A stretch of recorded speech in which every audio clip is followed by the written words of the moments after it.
Okey, auzubillahi minasyaitonir rajim. Bismillahirrahmanirrahim. Alhamdulillahirabbil alamin. Wassalatu wassalamu ala asyrafil anbiya'i wal mursalin wa ala alihi wa sahbihi ajma'in.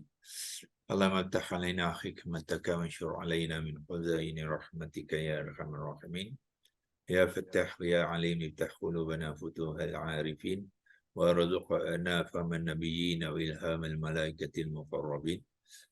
Allahumma nawwir bi kitabika absarana واشرح به صدورنا واستعمل به أبداننا وتلق به ألسنتنا وقوي به أجناننا وفق به أفهامنا وقوي به عزامنا بحولك وقوتك فإنه لا حول ولا قوة إلا بك يا أرحم الراحمين وبشرح لي صدري ويسر لي أمري واحلل عقدة من لساني يفقهوا قولي أما بعد.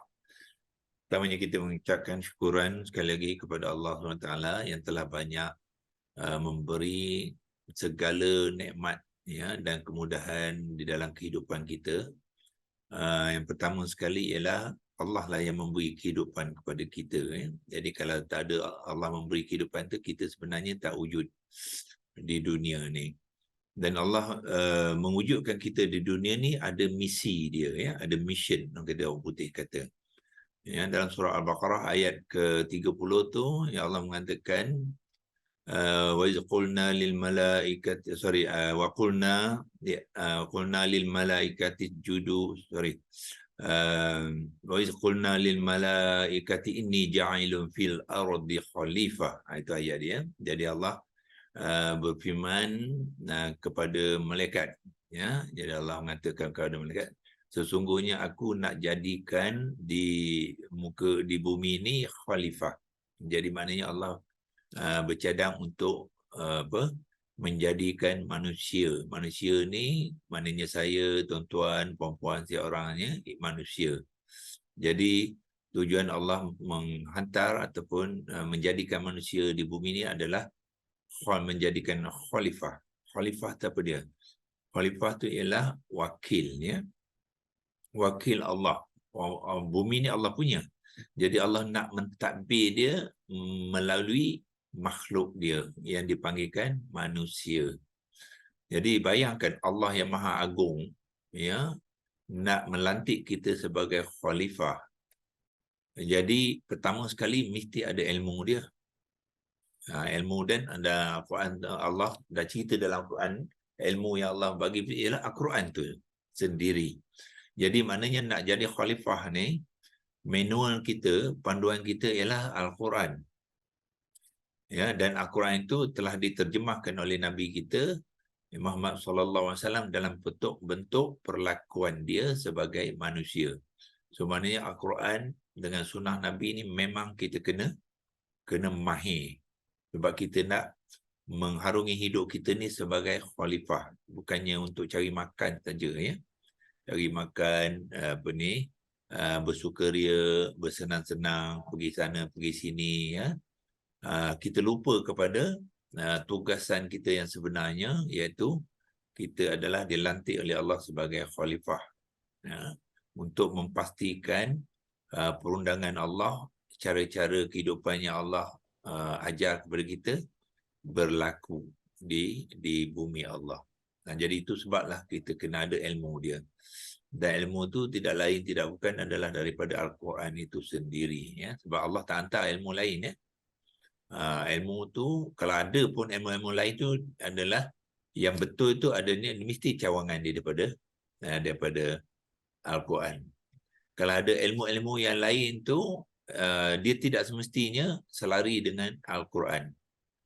Ya, banyak ilmu di dunia ni yang telah direka bentuk oleh manusia ya. Manusia termasuklah manusia yang menolak Al-Quran, yang menolak Allah, yang menolak Al-Quran ya. Di dunia ni banyak kan? Tapi mereka lah hebat dalam mencipta ilmu-ilmu, dan tanpa disedari orang Islam pun terpakai ya, sebab ilmu yang dia orang cipta ni hebat ya, hebat, nampak hebat, tetapi dia bercanggah dengan Al-Quran tanpa kita sedari, kita ikut. Saya bagi contoh ya. Sebagai contoh credit card. Ya, credit card. Credit card tu ciptaan siapa? Ciptaan orang-orang bukan Islam. Kan ya? So dia nampak hebat. Ya, pertama sekali dia kata kalau kita nak pergi mana tak payah bawa duit. Nampak kan? Sebab kalau kita bawa duit nanti kena curi, hilang dan sebagainya kan. Dia punya rasional tu memang hebat. Okey. Yang keduanya ada style ya. Besok apa kalau nak bayar apa-apa tunjuk kredit card ya. Style ya. Nampak hebat ya. Tapi apa berlaku akhirnya? Saya termasuk saya dulu lah, saya pun terikut yang tak sedar kan, tapi ada 4 kredit card ya, seronok ya, sains saja.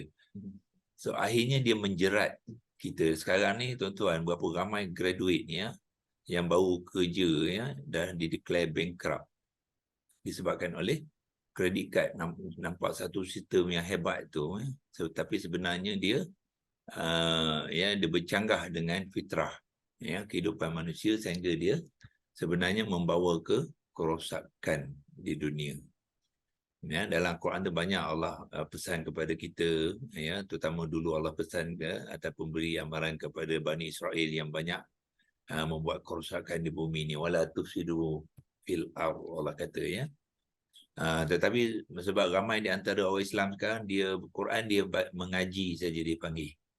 Dia belajar tajwid, dia belajar menyebut ya, tapi tak faham pun apa yang dibaca. Jadi dia dengan kekurangan ilmu memahami Al-Quran itulah ramai di antara kita tidak menggunakan Al-Quran itu sebagai panduan hidup. Dia menggunakan unsur-unsur lain, ya, sumber-sumber lain. Terutama sekarang ni internet. So internet itu orang kata tekan maklumat itu boleh tekan di jari saja kan ya, bermacam-macam. Dan orang kita memang mahir pun ya, macam-macam dia boleh dapat ilmu daripada Quran, daripada internet, tapi yang tak dapatnya daripada Quran. Itulah malang bagi orang Islam, bukan saja di Malaysia, di seluruh dunia ya. Dari segi ilmu Al-Qurannya kita telah ketinggalan. Jadi bila kita lemah dalam ilmu Al-Quran, kita akan jadi bangsa yang lemah. Sebab tu secara keseluruhan bangsa-bangsa Islam di seluruh dunia dikotak-katikkan oleh bangsa lain ya. Sebab ini medan dunia ya. Medan dunia ialah medan orang-orang bukan Islam. Ya, bila kita tak kuat Quran, maka mereka lah yang lebih kuat. Tetapi kalau kita kuat Al-Quran, sebab Al-Quran itu datang daripada Allah, dia adalah mukjizat. Dengan memahami Al-Quran, menghayati, kita akan dapat bantuan daripada Allah, kita akan jadi hebat. Walaupun dunia ni dikuasai oleh orang-orang bukan Islam. Sebab kekuatan Al-Quran tu ialah kekuatan yang datang pada Allah. Ya, di zaman dulu kita tahu ya, sebagai contoh Ottoman Empire itu begitu hebat sebab apa? Zaman itu orang Islam hidup dengan Al-Quran. Al-Quran tu dalam dada dia, dalam minda dia. Setiap perancangan yang dia lakukan, dia akan menggunakan ayat Quran sebagai landasan. Sekarang kita Quran, kita kebanyakannya bukan yang di dada ya. Quran kita kat kabinet. Sama ada di masjid ataupun di rumah. Ya, kita baca sekejap, baca pun tak faham. Lepas tu kita letak balik dalam kabinet. Ya, itulah Quran kita. Sebab tu kita menjadi bangsa yang lemah. Ya. So bila kita pergi ke pejabat, kita bercakap bukannya pasal Quran. Kita bercakap pasal ilmu-ilmu lain. Ya. Kita lebih hebat daripada ilmu-ilmu lain daripada Quran, itulah yang menyebabkan kita lemah ya. Jadi tujuan kita QHS Academy ni nak membuat perubahan minda ya. Kita kena macam orang putih panggil apa? Awakening call tu orang putih kata. Satu panggilan bangun daripada tidur lah. Ibarat kita lama ni macam tidur je tak sedar kan ya. Tapi banyak rupanya perkara yang kita kena buka mata dan sedari ya, supaya bangsa orang Islam ni, teman-teman Malaysia ni menjadi satu bangsa yang kuat. Dan nak menjadi kuat tu dia mesti berlandaskan Quran dan Sunnah. Kalau dia berlandaskan pada yang lain tu, itu adalah mainan syaitan ya. Syaitan ni memang suka nak menjauhkan kita daripada Quran. Dihiasi macam saya kata kredit card tu ya, itu hiasan syaitan lah sebenarnya tu. melalui orang-orang yang tertentu yang tak suka Islam ni kuat. So dia buat satu ciptaan sistem yang nampak menarik kan. Akhirnya orang Islam pun terjebak dalam sistem rekaan manusia. Itulah sebagai satu contoh. Banyak lagi kalau saya nak kongsi dengan tuan-tuan ni ya. Contoh-contoh yang nampak macam hebat kan ya. Ciptaan manusia ni kebanyakan yang mencipta ni diorang ni menolak Allah sebagai Tuhan. Dan dia menggunakan akal fikiran dia untuk membincang, menentukan betul dan salahnya sesuatu. Saya bagi contoh lain yang mungkin kita macam nampak tak sedar ya. Okey. Apa ni teknologi panggil air condition. Aircon, betul tak? Aircon nampak bagus kan? Memang kita naknya kan? Ini ciptaan manusia, ya. Ciptaan manusia yang menolak menolak Allah sebagai Rob, kan? Jadi dia kata, oh ini nak menguruskan dunia, kita boleh buat sistem kita sendiri. Kita tak payah rujuk pada Quran, tak payah tujuk pada Allah. So dia kata, okey, kita reka teknologi yang dipanggilkan air condition. So tuan-tuan bayangkan sekarang ni ya, berapa banyak air condition yang perlu dipakai. Ya, kalau katalah satu kawasan tu ada flat lah kata ya, flat tu agaknya berapa ribu unit rumah kan. Dalam satu unit rumah tu berapa aircon. So kalilah berapa unit. Dan Malaysia ni berapa ribu unit projek yang ada ada flat, apartment ataupun kondo. Ya. So apa yang berlaku? Aircon ni nampak cantik kan? Aircon ni dia akan sentiasa mengeluarkan haba kan ya. Haba dia akan memanaskan udara di luar sana. Jadi kalau dah sudah jutawan, mungkin sekarang bukan juta lagi ya, mungkin dah bilion dah aircon kan. Apa jadi pada cuaca kita? So setiap hari makin lama makin panas kan ya. Dan ditambah dengan program-program lain yang makin memanaskan cuaca kita. So akhir satu nanti alam ni akan dirosakkan ya. Sebab kalau kita ingat peraturan Allah pada mulanya ialah ada pokok ya, ada tasik, ada rumput kan. Maknanya sistem yang original tu sekarang ni diubah suai disebabkan manusia ni dia ada perancangan dia sendirilah ya. Dia nak mengejarkan wang ringgit ya.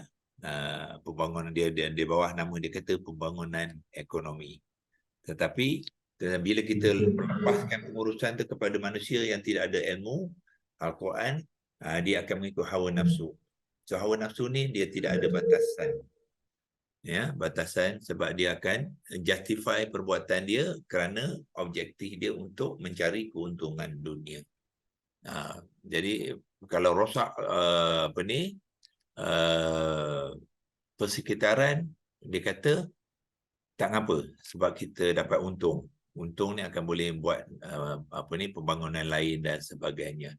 Ya, kadang-kadang pembangunan juga kadang-kadang terpaksa mengorbankan manusia sendiri, mengorbankan makhluk yang lain. Tapi tak apa, dia kata sebab itu sebab tujuan ni baik untuk pembangunan ekonomi dan sebagainya. Jadi maknanya dia tidak lagi merujuk kepada Quran untuk menentukan yang benar dan yang salah. Dia hanya menunjuk pada akal fikiran dia. Dan akal fikiran ni biasanya akan dihasuti oleh musuh Islam, iaitu musuh manusia lah, iaitu syaitan. Ya, dalam Quran banyak kata nasyayatina aduwwun mubin, ya, musuh kepada yang nyata kepada manusia. Tapi sebab kita tak sedar ya, kita kalau syaitan tu kita nampak ya, rupa dia depan kita, mungkin kita tapi syaitan tak nampak ya. Program-program tu dia buat cantik, kita tak nampak ya belakang di syaitan. Tapi itu memerlukan ilmu. Kita ada ilmu untuk tanya ilmu Quran ni, kita tak akan nampak ya. So insyaAllah dan tujuan kita mengadakan program ni adalah akhirnya tuan-tuan boleh memahami Al-Quran dan merancang hala tuju yang sepatutnya, ya. Sebab setiap hari kita dalam Al-Fatihah ayat ke-6 tu kita minta dengan Allah, ihdinas siratal mustaqim, ihdinas siratal mustaqim, ya Allah tunjukkanlah kami jalan yang benar. Tunjuk, maknanya sepatutnya bila kita bercakap macam tu kita memang nak cari jalan yang benar tu kan. Dan jalan benar tu tuan-tuan dan puan sebenarnya Al-Quran tu lah. Tapi kita baca, ya, tapi apa yang kita lakukan tak sama. Orang kata macam orang kata apa, cakap tak serupa bikin. Minta Allah tunjukkan jalan, tapi orang akan beri-Quran, kita tak faham pun. Dan tak ada usaha untuk memahami. Dan banyak tahun kita dengar Al-Quran, termasuk saya dululah. Ya, berapa puluh tahun saya dengan Al-Quran, dia hanya ditunjukkan bertajwid, ya, membaca, nak membetulkan bunyi, makhraj dan hukumnya, ya. Tetapi tidak pernah ditunjukkan kepada saya kalimah ni apa dia, makna dia, apakah jenis dia, kenapa makna dia macam ni, apakah fungsinya dalam ayat tu, macam manakah konteks dia dengan kehidupan. Itu sebenarnya sepatutnya diajar kita daripada kecil, ya. Alhamdulillah, nasib baiklah saya sedar, ya, dalam beberapa tahun dulu, ya, saya kata tak boleh macam ni sebab diri saya ni saya cek, ya, sebab saya buat PhD, ya, untuk menulis, orang kata tu membaca buku, nak buat PhD tu ratusan buku bahasa Inggeris, ya, ratusan buku saya boleh baca dan faham, tetapi bila baca Quran satu muka pun saya tak faham, satu ayat pun saya tak faham. Itu yang membuat saya tersedar. Ya, bukan saya baca saja buku bahasa Inggeris tu, saya mengajar pula murid-murid di universiti tu boleh faham dan boleh mengajar, punya hebatnya bahasa Inggeris yang dicipta oleh manusia, bukan orang Islam pun, kan. Tetapi Al-Quran yang datang daripada Allah ni, yang memberikan kita kehidupan, memberi kita rezeki setiap hari ni, satu ayat daripada dia kita baca tak faham, logik tak? Ya, kalau kita fikir betul-betul, memang kita akan marah pada diri kita ni. Memang ni kita menzalimi diri kita. Allah yang memberi kita kehidupan, rezeki tadi, kemurahan dan sebagainya, segalanya, ya, satu ayat tu maknanya perkataan pada Allah, kita tak faham dan kita tak ambil tahu pun. Tetapi bila orang putih, ya, membuat satu buku 300 muka, kita boleh faham 300 muka tu dan kita boleh kupaskan dia, kita boleh ngajar pula orang lain. Adakah kita berlaku adil kepada Allah? Ya. Ini satu yang kita kena fikirkan betul-betul. Betul hala tuju kita selama ni. Kita mengaku kita orang Islam, kan, yang beriman dengan Allah. Kita Islam tu maknanya salimah tu maknanya kita surrender, kita menyerah diri seluruhnya kepada Allah. Tapi adakah kita menyerah diri keseluruhan kepada Allah? Ya, Allah suruh faham Al-Quran, kita tak faham. Itu pun kita dah ingkar dah. Kan, ya? Ini sebagai mukadimah lah, ya. Sementara menunggu kawan-kawan kita yang masuk, ya, bersama kita. Okey, beberapa minggu kita telah masuk dalam tajuk yang dipanggilkan mengenal kalimah-kalimah Al-Quran, ya. Cuba tuan-tuan tanya sendiri je. Soalan-soalan banyak sebenarnya kita boleh tanya diri sendiri, kan. Dalam Al-Quran tu ada terdapat 77,437 kalimah. Kalimah tu makna perkataan lah. Ya.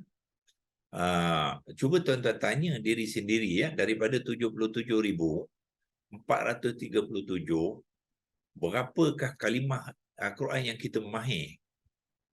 Mahir itu makna apa? Bagi satu kalimah, dia boleh kupaskan, boleh terangkan, boleh beritahu apa jenis dia, bentuk dia kenapa, tulisan dia macam ni kenapa, baris dia kenapa. Kita boleh buat ukuran sendiri, ya. Mana tuan-tuan boleh mulakan dengan secara manual, ya, cara manual. Contohnya di dalam surah Al-Fatihah tu ada 29 kalimah. Daripada ayat 1 sampai ayat ke-7 tu 29 kalimah. Bismi itu kalimah yang pertama, Allahi kalimah kedua dan sebagainya.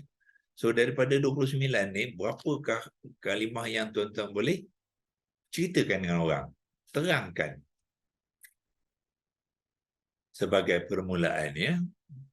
So secara keseluruhan, kalau kita buat survey ni di seluruh Malaysia ni, orang Islam Melayu, yang orang awam macam kita lah, yang bukannya kita tolak ustaz-ustaz tu, memang dia sudah belajar, ya, dia mengenal. Tapi orang awam di Malaysia ni 90% orang awam yang tak pergi sekolah agama, tak pergi sekolah Arab. Dan kita diberikan Al-Quran dengan kita. Kita dengan Al-Quran dah kurang-kurangnya 10-20 tahun dah tentu. Ya, so soalan macam tadi kebanyakan daripada kita akan menjawab mungkin tak sampai 1% je daripada jumlah perkataan dalam Al-Quran. Itulah keadaan kita.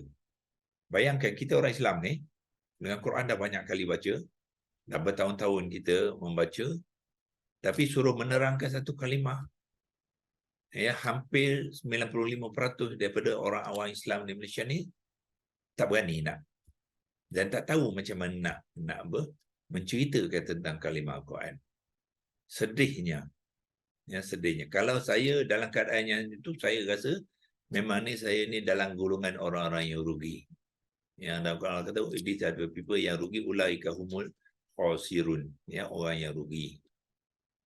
Sebab apa? Sebab kalau lain pada Quran, kalau cerita lain kita boleh berkongsi dengan kawan. Bahasa Inggeris kita boleh cerita dengan kawan. Bahasa Melayu kita boleh cerita. Kalau ada komik pun, kita lepas baca komik pun kita boleh cerita dengan kawan tentang apa cerita dalam komik, kan, ya. Tapi Quran kita tak boleh. Inilah yang saya cuba nak kongsikan, ya. Sebab saya pun melalui proses yang sama dulu. Ya, kalau saya tak disedarkan, saya pun sama dengan apa yang berlaku sekarang. Ya, budaya yang sekarang orang Islam dengan Al-Quran. Sebab tu saya bertekad untuk menggerakkan, ya, program ni kata secara beransur-ansur lah, ya, secara beransur-ansur. Dan saya sangat gembira YBK adalah salah satu daripada yang kita panggilkan partner lah, ya, rakan yang mahu mengambil tugas ni, ya, sebab saya tak boleh buat seorang. Saya memerlukan bantuan tu daripada rakan-rakan, bantuan juga daripada badan korporat, ya, macam YBK ni. Sebab dalam kajian yang saya buat memang 90% lebih, 90% daripada orang Melayu Islam ni yang dah lama dengan Al-Quran, baca Al-Quran, tak mengenal kalimah, tak memahami makna kalimah, tak memahami ayat Al-Quran. Ya, so bila dia tak memahami, apa dia? Dia tengok terjemahan saja. Terjemahan tak cukup, ya, tuan-tuan dan puan-puan, tak cukup. Terjemahan tu hanya memberi gambaran satu daripada 13 perkara dalam kalimah yang perlu kita belajar dan mengenal. Jadi kalau kita dah rasa cukup dengan baca terjemahan, itu sebenarnya ada tipuan syaitan saja kepada kita. Ya, syaitan memang suka kita baca tak faham. Tapi kalau kita baca dengan bunyi yang cantik, bacaan yang cantik, taranum, itu dia puji. Sebab dia tak mengganggu-gugat misi dia. Misi dia nak menjahanamkan orang Islam, nak menjauhkan kita daripada syurga, menjauhkan kita daripada Quran, itu misi dia. Ya. So kalau kita membuat sesuatu yang menjauhkan diri kita daripada Al-Quran, ya, daripada agama, itu sebenarnya kita terjebak dengan tipuan syaitan, ya. Tapi macam mana kita nak mengenal semua ni? Kita kena faham Al-Quran dulu. Itulah sebabnya saya minta tuan-tuan dan puan-puan serius dalam belajar Al-Quran ni. Jangan jadikan dia secondary item. Sebab dia datang pada Allah ni. Ya. Anything Allah berkenaan Allah, kita kena letak nombor 1. Kalau kita kena pilih 1, 2, 3, letak Al-Quran nombor 1. Itu saja cara dia. Sebab yang dunia ni kita akan tinggal. Kan? Ya.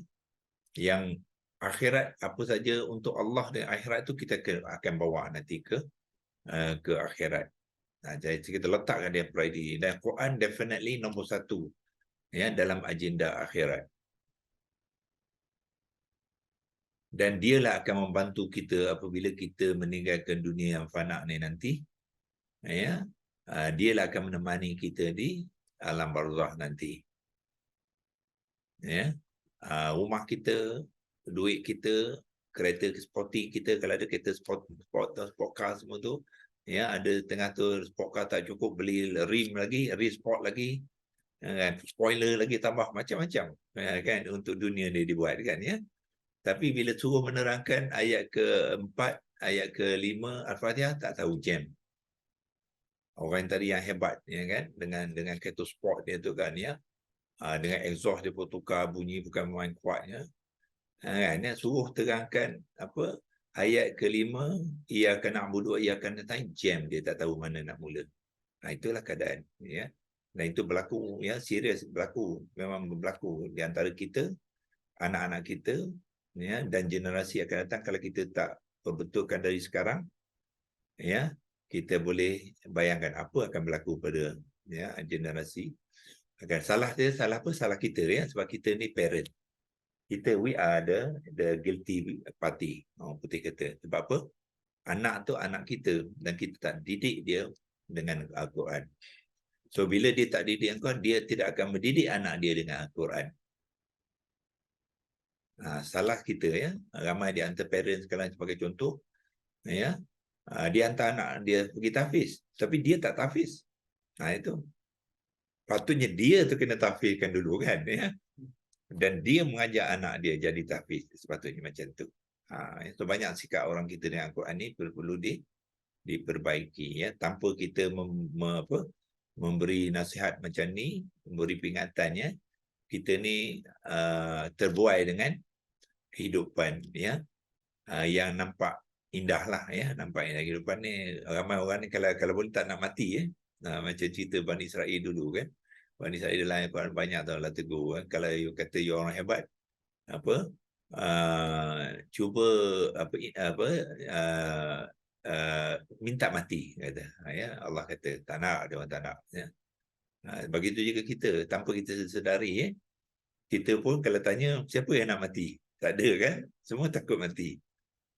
Tapi sebenarnya kematian tu, tuan-tuan dan puan-puan, ialah jambatan ke syurga. Patutnya orang Islam ni kalau dia faham, dia nak mati. Sebab dunia ni merosakkan kehidupan dia. Ya. Dan untuk ke syurga tu kena menempuh kematian, dan dia menempuh kematian dalam keadaan yang husnul khatimah. Jadi kena buat perancangan, kena buat persediaan supaya kita mendapat husnul khatimah tu, ya, ending yang baik, yang kata, ya, ke pengakhiran yang baik. Sebab itulah yang menentukan kita besok, ya, sama ada kita ke syurga ataupun ke neraka. Tapi kalau kita tak buat persediaan, kita buat tak tahu saja apa Allah cakap dengan kita, apa Nabi pesan pada kita, kita tak pernah ambil kisah, ya. Ya, agak-agaknya dapat ke husnul khatimah tu. Ya. Semua tu kita perlu, ya, fikir. Allah bagi akal kepada kita, kita gunakan akal tu, ya. Okey, saya teruskan dengan perkongsian kita daripada minggu lepas. Saya sharekan skrin sekali lagi. Dan yang bagusnya program ni kita buat sekarang secara digital, ya. Secara digital ni sebenarnya kita dah gembelingkan maklumat-maklumat yang penting tu, dan kita boleh kongsikan secara digital ni jauh lebih berkesannya kalau kita buat secara tradisional. Tradisional macam yang saya kata dengan Puan Rohaida tadi, ya. Kalau nak tunggu saya pergi ke Gresik, ya. Mungkin tak pergi agaknya, ya. Tak bila-bila, mana tak berlakulah pembelajaran. Ya, dengan cara digital ni bukan saja orang Gresik, bukannya orang Langkawi, bukannya orang Johor, orang Pening boleh ikut kita bersama. Sekarang ni banyak kelas-kelas saya dah dihadiri oleh rakan-rakan kita daripada Singapura, ya, sebab kita dah buka pembelajaran ni kepada Singapura, dah ramai yang mengikuti, ya. Tahun depan kita nak buka pengajaran ni kepada Brunei pula, ya, Brunei dan Indonesia. Ya, kalau nak tunggu saya pergi Brunei tak tahu bila lah.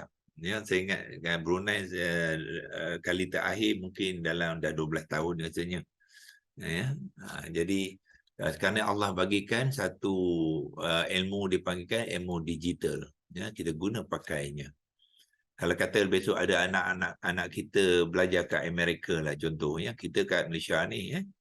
Kita boleh ajar anak kita di Amerika tu melalui komputer kita ni. Ada internet, ada komputer, guna digital. Sebab tu kita nak latih tuan-tuan dan puan-puan ni mahir sekali komputer. Belajar Quran ni bukan belajar tajwid dengan membunyi makhraj dan sifat saja ya. Kita nak kembangkan ilmu tu kena buat yang terbaik ya. Okey, minggu lepas kita dah sampai ke bahagian mengenalkan jenis kalimah yang dipanggilkan isim dhamir ya, isim dhamir. Isim dhamir tu bahasa Arab dia, bahasa Rumi dia DHO tu untuk dot ya, dot baris atas. Dia DHO itu ejaan Rumi dia. Mim tu lah mim baris bawah dengan ra yang sukun. Mim baris bawah, lepas tu dia ada ya mat. Bila ada ya mat, kita letakkan dua I tu dia panjang sikit lah ya. Dua harakat, tapi bila kita waqafkan tu dia panjang ikut mat arid li sukun lah. Dhamir atau dia panjang lah. Ya. Itu cara Rumi dia ya. Nah, dhamir, isim dhamir ni apa dia, bahasa Melayu dia isim ganti nama. Ya. Apa dia isim ganti nama? Apabila kita nak menceritakan tentang seseorang tu, sama ada kita menceritakan tentang orang yang tak ada depan kita ataupun kita bercakap dengan orang yang depan kita, ya, kita tak panggil nama dia, kita panggil ganti nama dia. Katalah kita bercakap ni, depan kita ni nama dia Abu, kita tak kata Abu bacalah. Kita tak kata nama dia ya. Kita panggil anak Abu tapi kamu tolong baca.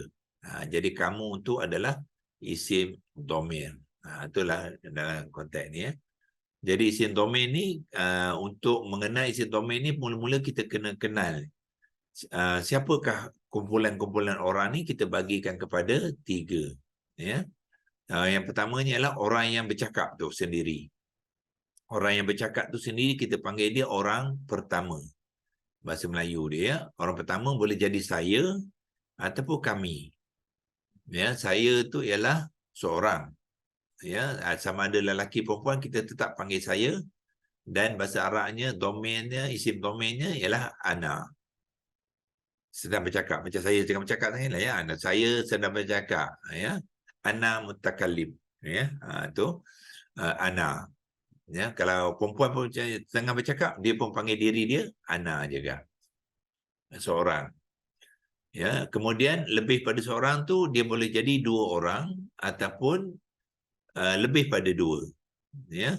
So kalau 2 orang tu kita panggil tak adalah kita panggil saya lagi ya. Kita dah panggil kami lah. Kami berdua. Kami berdua tengah bercakap ni. Sebagai contoh, ya. Dan kami berdua tu boleh jadi lelaki ataupun perempuan. Ya, yang belah kiri ni ya, sama ada lelaki atau perempuan. Jadi kalau kami sama ada lelaki atau perempuan, so isim domainnya kita panggilkan apa? Nahnu. Ya, kita tak sebut nama kita, tapi kita kata kami berdua ya, iaitu nahnu. Sama ada lelaki, 2 orang lelaki ataupun 2 orang perempuan, tetap kami kita panggil nahnu. Okey. Lepas tu kami boleh jadi ramai, lebih pada 2 ya. Dalam bahasa Arab dipanggil jamak. Jamak ni 2 3 ke atas, mana lebih pada 2. Kalau 2 tadi kita kata kami berdua. Nahnu untuk kami, tapi nahnu juga digunakan untuk ramai, iaitu kami semua lelaki. Juga kita panggil nahnu juga. Kalau 10 orang sedang bercakap, kami sekarang ni tengah makan 10 orang ya. Dia pun menggunakan nahnu juga. Kita tak sebut 10 orang tu, tak sebut nama pun. Dia sebut kami sahaja. Bagi juga kalau perempuan 10 orang tadi ya tengah minum teh.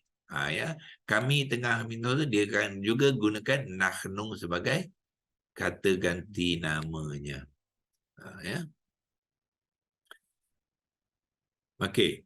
So yang ni minggu lepas kita dah belajar. Ini saya ulang je sebelum kita mulakan dengan maklumat baru ya. Jadi minggu lepas pun ada tuan-tuan semua dan perempuan yang telah berlatih, iaitu cuba nak menerangkan apakah yang ada di dalam paparan slide ni ya. Bermula dengan kumpulannya orang pertama ya, lepas tu ada orang kedua. Orang kedua membabitkan kamu ya, sama ada seorang ataupun kamu 2 orang ataupun kamu yang ramai. Ya, lepas tu dia membabitkan orang ketiga pula. Orang ketiga maknanya orang yang tidak ada depan kita tu, bila kita bercakap dia tak ada depan kita. So dia boleh jadi dia sama ada lelaki atau perempuan ya, seorang, dan dia kalau lebih pada seorang, 2 orang kita panggil mereka berdua. Ya, mereka berdua sama ada lelaki dan perempuan. Lepas tu kalau lebih pada 2 kita panggil mereka semua. Kalau ada mereka semua tu maknanya jamak ya, untuk membezakan mereka 2 orang.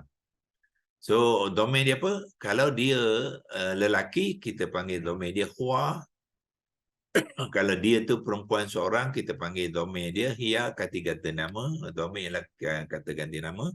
Lepas tu kalau 2 mereka berdua sama ada lelaki dan perempuan, kita panggil isim domain dia ialah huma. Huma. Kemudian lebih pada 2 orang ya, masih lagi orang ketiga. Kalau lelaki 3 ke atas ya, so kita tidak panggil nama dia ya, kita panggil kata ganti nama dia hum.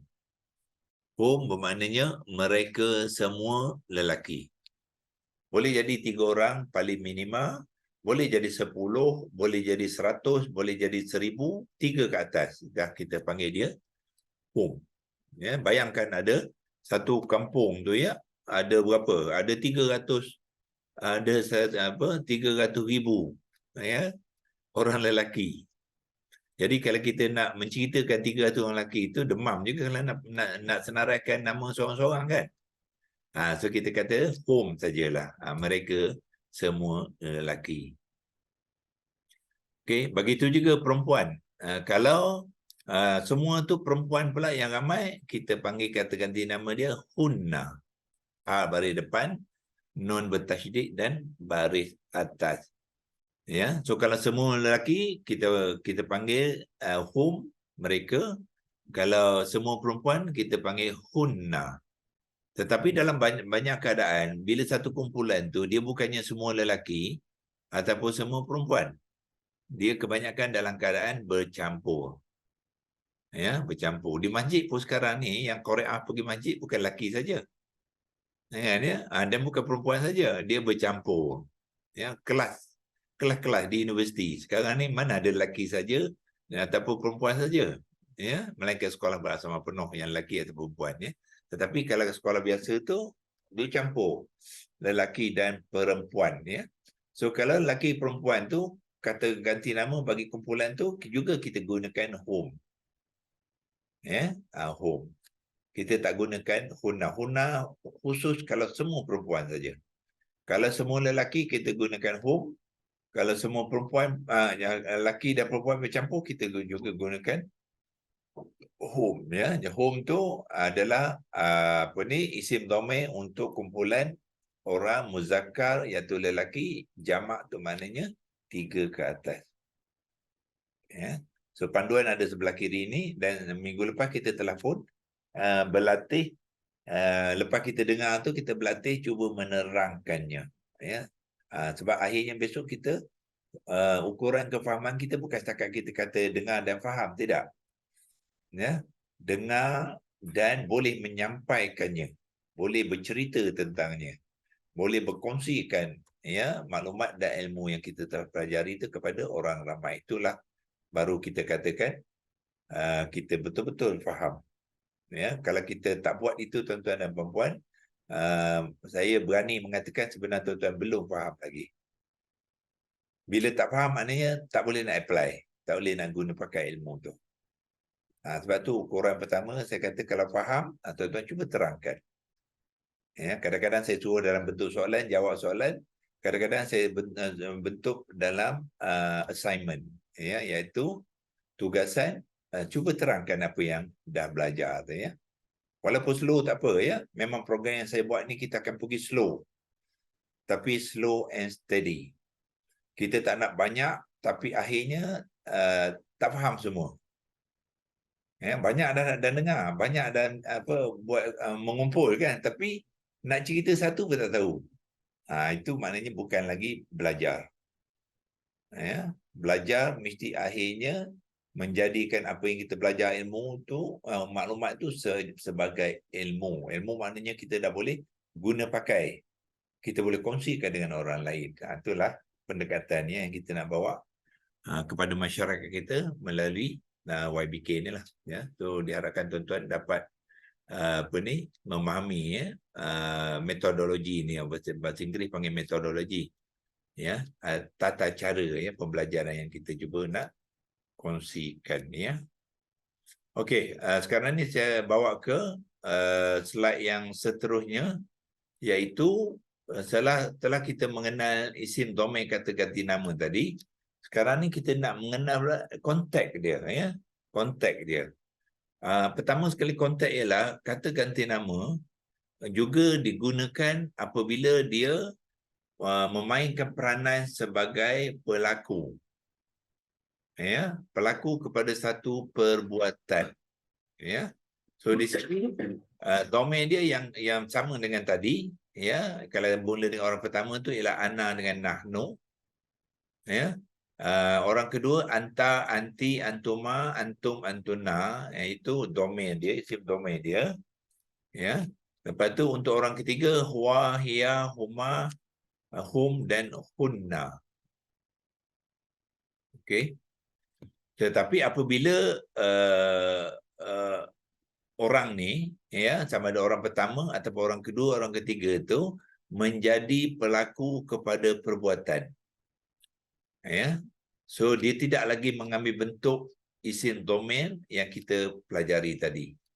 Dia akan mengambil bentuk lain, ya. Kalau bermula dengan orang pertama itu, apa kita akan dapati? Ana ni bukannya mengambil bentuk ana, ya. Dia mengambil bentuk ta yang berbaris hadapan, ya. Yang ini sebenarnya dalam konteks kata kerja dipanggilkan fi'il madhi, ya, fi'il madhi. Mungkin tajuk tu saya akan ubahkan sikit, ya. Mungkin saya ubahkan sekarang ni, iaitu isim domain dan fa'il, iaitu pelaku ke dalam fi'lun madhi, ya. Fi'lun madhi kita akan belajar nanti, ya. Sebab fi'lun madhi, ya. So dalam fi'lun madhi, kalaulah seorang tu yang melakukan perbuatan tu, jadi kita akan dapati dalam kalimah tu dia mengambil bentuk yang merah-merah ni. Ya, kata ana, dia akan mengambil bentuk ta baris hadapan dan huruf sebelum ta tu disukunkan. Nanti kita akan beri contoh, ya. Ana bila digunakan sebagai pelaku kepada fi'il madhi, fi'il madhi ni dia akan mengambil bentuk ta baris hadapan, ya, ta baris hadapan, tapi huruf sebelum ta tu ialah huruf kepada kata kerja dia. Jadi ta ni pelaku, ya, pelaku. Huruf sebelum ni ialah kata kerja dia. Jadi huruf akhir sebelum dalam kata kerja tu dia mesti disukunkan. Saya bagi contohlah, katalah aku, ana telah menulis, ya, aku telah menulis. Jadi aku, ya, tu ni lah. Tu ni bermakna ana tadi. Jadi telah menulis ialah kataba, ya. Kataba ialah telah menulis. Apabila nak gunakan aku sebagai fa'il kepada kataba tadi, huruf ba tu disukunkan. Dia jadi katabtu. Sebab tu kita letakkan tanda sukun tu mana apa? Itu kaedah dia.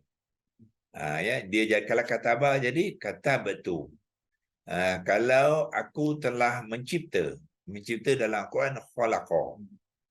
Ya, kha bari atas, lam bari atas, qaf bari atas, khalaqa tanpa fa'il. Apabila nak menggabungkan dengan fa'il, aku tambah tu di selepas khalaqa tu kita sukunkan qaf. Jadi khalaqtu. Dalam Al-Quran surah Al-Zariyat tu Allah yang tidak aku jadikan manusia, tidak aku ciptakan jin dan manusia melainkan untuk beribadat kepada kau. Allah kata wama khalaqtu. Daripada khalaqa, bila dia tambah tu disukunkan qaf tu. Itu tata cara dia. Membentuklah dia fi'lun madhi dengan kata kerja dia khalaqa, pelaku dia ialah tu. Tu ialah mewakili dhamir ana. Jangan kata tu dhamir ya. Tu ialah fa'il dia. Dhamir dia apa? Ana. Bezakan ya, jangan kita confuse pula ya. Kan nanti kita kata tu dhamir, bukan. Tu itu fa'il, pelaku. Mewakili siapa yang dia wakili, aku yang sebenar tu ialah ana. Mewakili isim dhamir ana. Ana tu aku, tu pun aku. Bezanya tu itu fa'il. Ana ialah dhamirnya, isim dhamir. Okey. Kalau nak mengingatkan contoh, tuan-tuan senangnya ingatkan apa kataba lah ya. Kataba maknanya menulis. Jadi untuk contoh-contoh ni kita boleh gunakan kataba, kita masukkan fa'il dia. Jadi kalau kataba tadi masukkan fa'il aku, dia jadi katabtu. So cuba tuan lihat bila dia jadi fa'il kepada fi'il madhi, fa'il pelaku dia tu mesti duduk selepas kata kerja. Kataba tu kata kerja. Lepas tu barulah pelaku, iaitu tu, aku kan. Yang di mana dia terbalik ya. Dia terbalik dengan Melayu. Melayu kata aku telah menulis. Aku dulu fa'il dia. Tetapi Arab tak. Arab tu fa'il dia letak selepas telah menulis tadi. Jadilah kata betul. Jadi bila kita nak menterjemahkan fi'il madhi dengan fa'ilnya, apa kita buat? Kita terjemahkan dulu fa'il dia dulu yang belakang tu. Jadi kalau tak kata betul, kita pergi terjemahkan tu dulu, iaitu aku. Barulah kataba yang di hadapan tu. Ya, aku telah menulis. Okey. Orang pertama sama ada aku ataupun kami.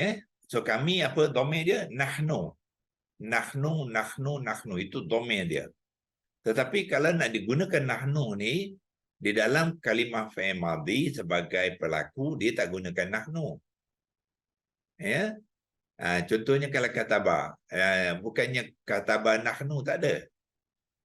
Apa dia buat? Dia akan tukarkan nahnu tu kepada na. Nun baris atas diikuti dengan alif di hujung kalimah tu. Kalau kataba tadi, ba tu masih lagi kena sukunkan. Jadi ditambah na pelaku. Jadilah katabna. Ya. Na itulah pelaku dia, iaitu kami. Sama ada kami itu 2 orang ataupun kami 3 orang ke atas, dia tetap menggunakan na. Dan dengan syarat huruf terakhirnya mesti disukunkan. Ya, ba tadi katabna. Kalau contoh khalaqa tadi, khalaqna. Ya. Inna khalaqnal insana. Sebagai contoh ya. Qaf tu disukunkan. Jadi bila tuan-tuan membaca Al-Quran, bila tengok ada sukun sebelum isim fa'il tu, itulah sebabnya. Sebab nak membentuk fa'il madhi, itulah tata cara dia. Ya, jadi kalau tuan tak faham, baca khalaqna, itu bukan dah fa'il dia dah menukar makna dia. Na kalau sebagai contoh ya, khalaqna ya, khalaqna, kita tak sukunkan. So na tu sebenarnya tuan-tuan, dia bukan dah jadi pelaku ya. Dia dah jadi objek. Mana ayat kalau khalaqna tak kerja depan, dia telah menciptakan kami. Itu pula. Sebab tu Quran ni kita kena kenal betul kalimah dia ya. Very detail, kena kenal. Sikit saja, ya, baris saja. Sukun kata, yang sepatut sukun, kita tak sukun pun akan menukar makna dia. Sebab tu saya kata kalau pergi baca terjemahan je tak cukup. Sebab kita faham terjemahan, tapi kita tak tahu mengapa dia terjemahkan macam tu. Ya, kita kena kenal kalimah tu sebelum kita membaca terjemahan, ataupun kita kalau boleh kenal dan kita yang terjemahkan sendiri. Itu tujuan kita buat kelas ni, ya. Okey, so selesai bahagian orang pertama, ya. Dia ada dua saja, iaitu sama ada ana ataupun nahnu, sama ada lelaki dan perempuan serupa saja. Ya. Khalaqtu, aku telah mencipta. Perempuan aku, tu baris depan. Lelaki aku pun tu ta baris depan juga, ya. Okey, kita pergi ke orang yang kedua, ya. Orang yang kedua pula. Ya, kalau saya besarkan gunakan slideshow. Okey.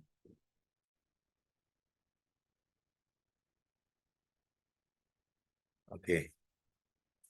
Okey, orang kedua ialah kamu, sama ada kamu seorang ataupun kamu berdua, kamu ramai lelaki ataupun kamu ramai perempuan, ya. Domain kita dah belajar tadi. Anta, anti, antuma, antuma untuk dua orang, kamu berdua sama ada lelaki perempuan sama.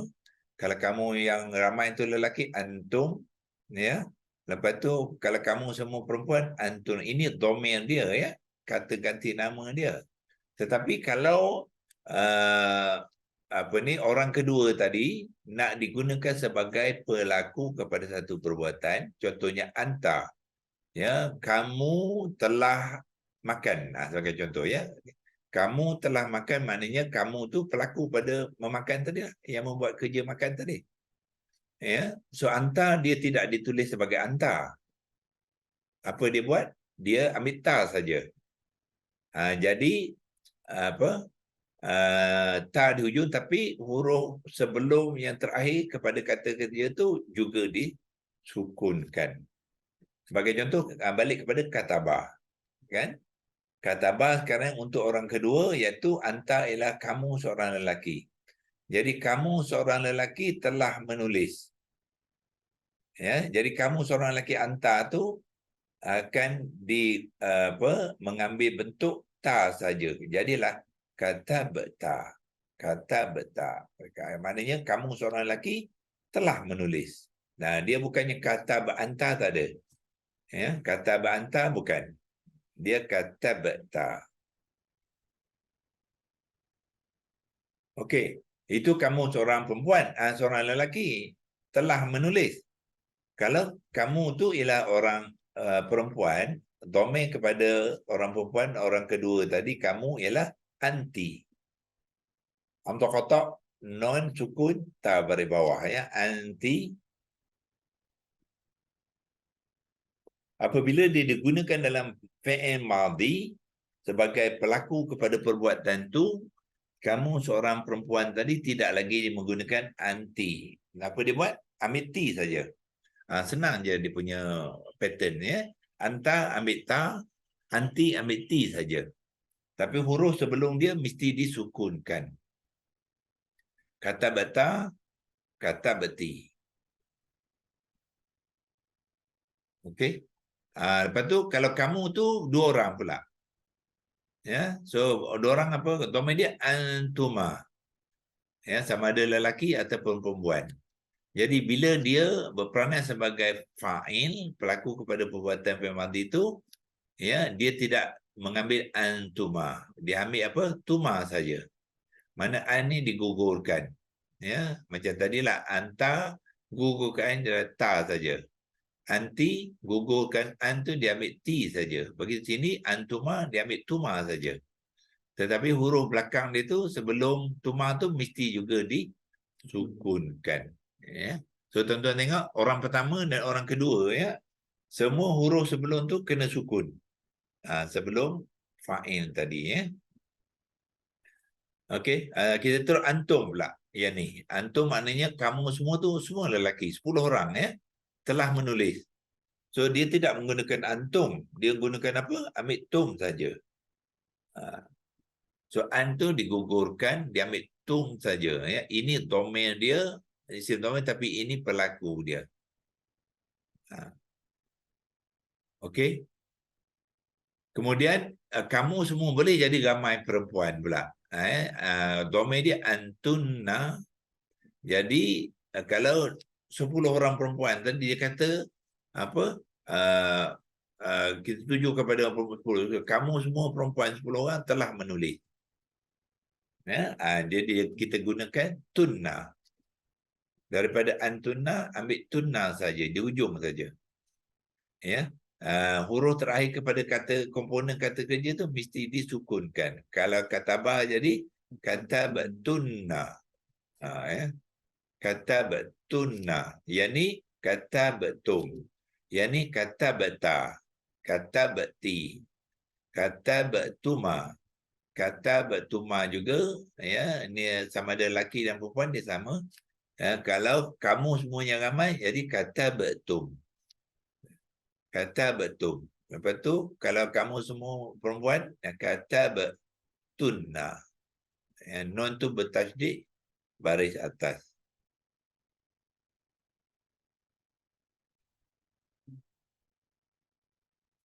Okey, kita pergi yang terakhir, senang je. Sebab tiga kumpulan je. Orang pertama, orang kedua, orang ketiga. Ya, bila kita tengok pattern ni balik-balik nanti, sebenarnya dia tak susah. Ya, kita rajin tengok lama dia melekat dalam minda kita ya. Walaupun kita tak hafal. Okey. Kita mulakan dengan yang atas. Orang ketiga ialah orang yang tidak ada bersama kita kalau kita yang bercakap, dia ada tempat lain. Ya, kita panggil dia huwa, iaitu dia lelaki, itu domain dia. Jadi katalah huwa ni nak digunakan dalam membentuk fi'il mudhari', fi'il madhi, dia tidak dinyatakan.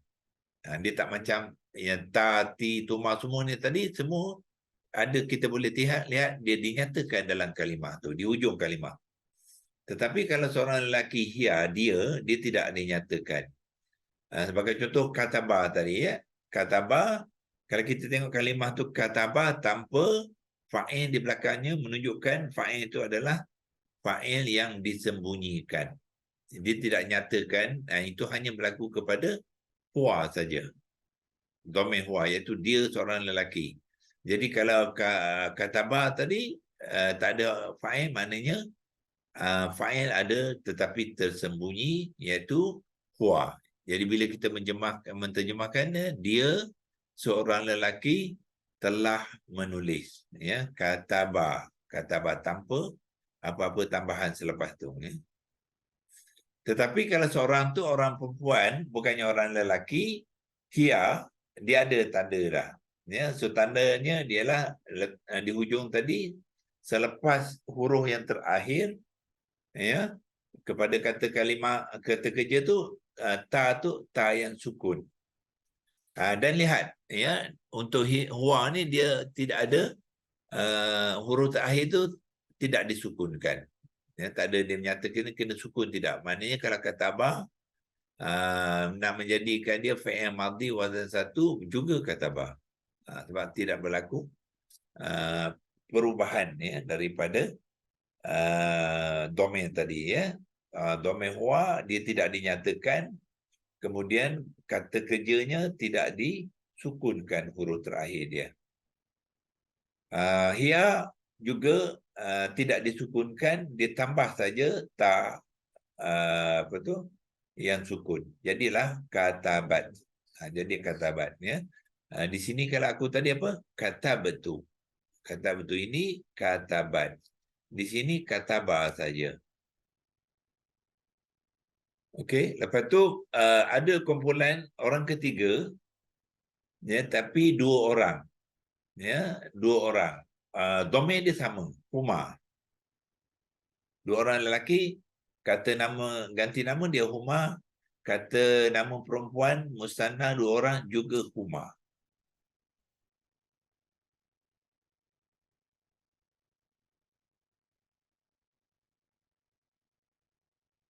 Okey, itu domain. Tetapi Dua orang lelaki tadi kalau nak digunakan dalam kalimah fi'il madhi sebagai pelaku, dia bukannya huma lagi. Ya, dia akan ditukarkan kepada alif saja. Huma, ya, ha dengan min itu digugurkan. Bermakna apa-apa saja kalimah kata kerja fi'il madhi itu akan tambah alif saja. Kalau kataba, dia jadi apa? Kataba, alif itu akan berfungsi sebagai mad asli, 2 harakat. Yang baris atas ni maknanya huruf terakhir tu dibaris ataskan, dia tidak disukunkan. Ya, itu kalau lelaki. 2 orang lelaki. Ya, 2 orang lelaki telah menulis. So, kataba, 2 harakat. Kalau 2 orang itu perempuan, muannas, ya, telah juga menulis, 2 orang pun telah juga menulis, ya, kita bukan tambah alif, kita tambah ta alif dengan alif mat. Sorry, ta baris atas dengan alif mat. Jadi ta yang tadi a saja, ya, sebab dia alif saja. Yang ni apa? Ta dengan alif bunyi dia ta. Jadi kalau kataba, hurufnya di hujung masih lagi tidak disukunkan, ya. Kumpulan yang ni huwa, hiya, huma dengan apa? Dengan okey, yang ni 4 ni, ya. Huwa, hiya dengan huma lah, ya. Yang ini huruf terakhirnya tidak disukunkan dan tidak berubah. Maknanya dia mesti pada atas. Ya. Tetapi huma dulu, ya. Huma fa'il dia jadi ta. Jadi katabata. Kataba, ba tidak disukunkan, jadilah katabata. Ta tu ikut alimat dia 2 harakat lah. Kalau yang lelaki tadi kataba. Ya, kataba di hujung dia ada alif, alif mat. Baca ba tu 2 harakat lah. Kataba, maknanya mereka berdua telah menulis.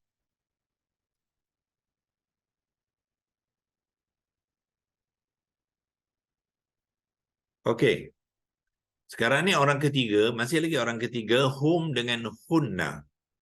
Ya, kalau nak dimasukkan dalam kalimah tu, hum mereka tu sebagai fa'il, dia tidak menggunakan hum. Dia menggunakan apa yang dipanggil waw alif ziyadah ni, ya.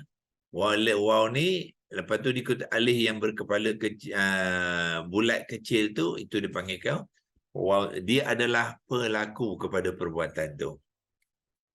Dan waw ni berfungsi sebagai waw mat dalam tajwid. Jadi huruf yang terakhir tu perlu ditukarkan kepada baris dhammah. Ya, tak kira apa saja huruf terakhir tu, kalau kata ba tu kena tukar pada dhammah. Barulah diikuti dengan waw alif ziyadah. Jadi maknanya ejaan dia mereka semua telah menulis. Mereka semua telah menulis katabu, ya. Katabu, ba tu bukannya original baris. Original baris masih lagi baris fathah, tetapi sebab dia berjumpa dengan waw mat, so hukum waw tajwid mesti huruf sebelumnya baris hadapan, ya. Jadilah katabu. Kalau khalaqa tadi nak mengatakan fa'il dia ramai, iaitu mereka telah menciptakan, qaf tu dhammahkan. Barulah bertumbuh dengan wa alif ziyadah, jadilah khalaqu, ya. Khalaqu. Khalaqu maknanya apa? Dia mereka, ya, sebab ada wa alif ziyadah tu, mereka semua telah mencipta.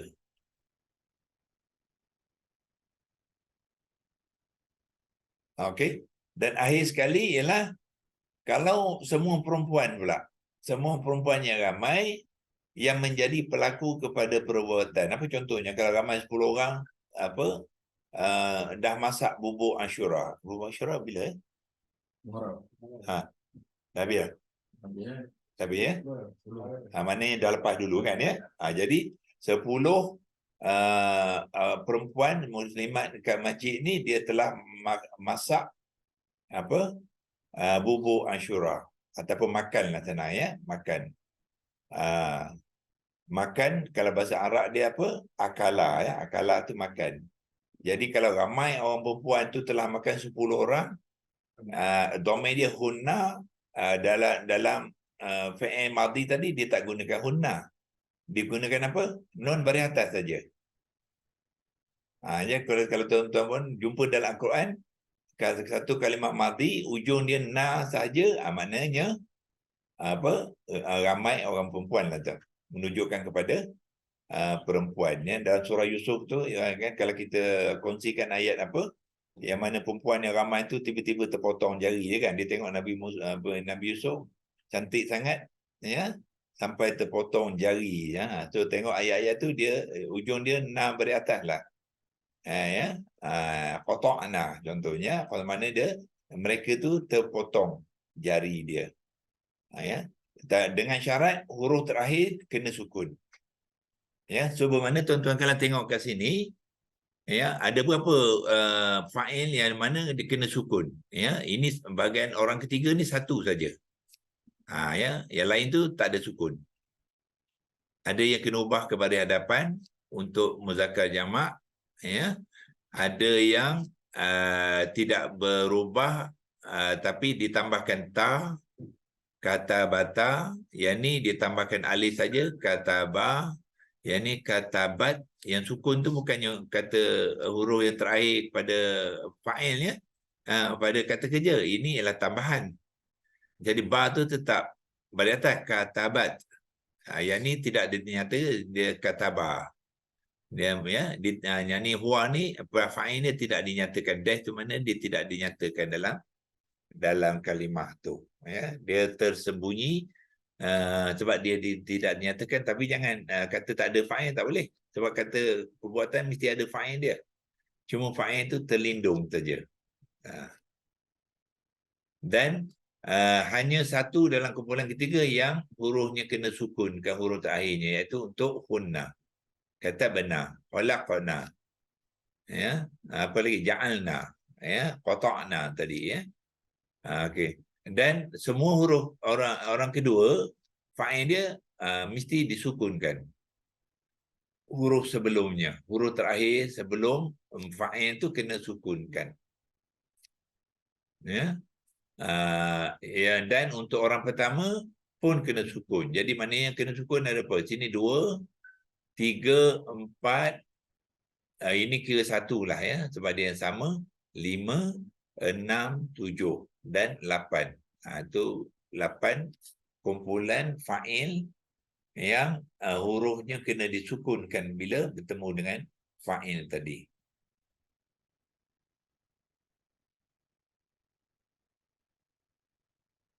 Okey, sebelum kita buat latihan ya, sebab penting ya, walaupun kita dah dengar, kalau kita tak belajar macam mana nak menerangkan, belum cukup lagi pembelajaran dia ya, baru separuh jalan. Okey, sebelum kita buat latihan, ada apa soalan?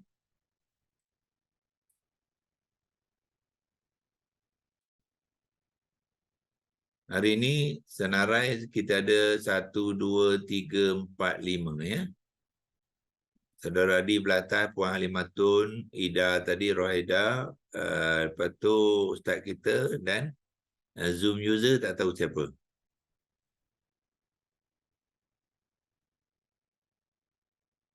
Muncul. Tak tahu siapa. Oh ya. Kau ni Awadi apa Galaxy tu ya? Okey, yang Galaxy tu apa? Galaxy saya ni yang ni dua atas tu saya punyalah. Zawiyah.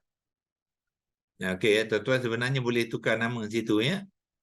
Kalau tekan dekat apa tu Zoom user tu, dia ada apa? Cuba saya buat ya. Zoom user, lepas tu dia ada boleh buat pilihan rename. Rename, anda boleh tukarkan nama tu ya. Barulah kita tahulah. Kalau tidak kita tak tahu siapa Zoom user je.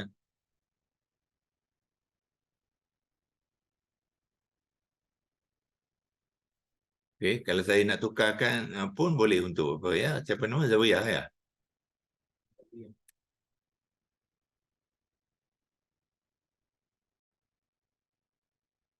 YAH ke?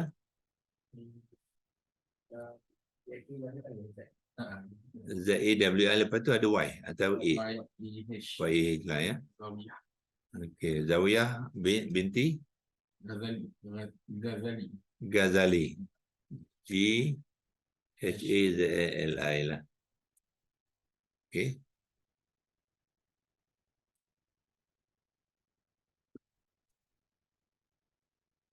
Full capital lah ni. Catalog lah.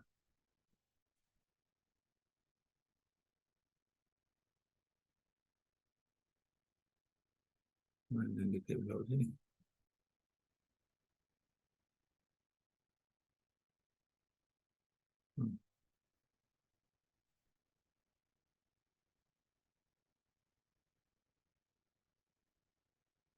Okey ya. Itu saya tukarkan ya. So kita sebenarnya kita boleh tukar. Ya, tuan-tuan boleh tukar sendiri sebenarnya, tekan dekat nama tu dia ada rename ya. Okey.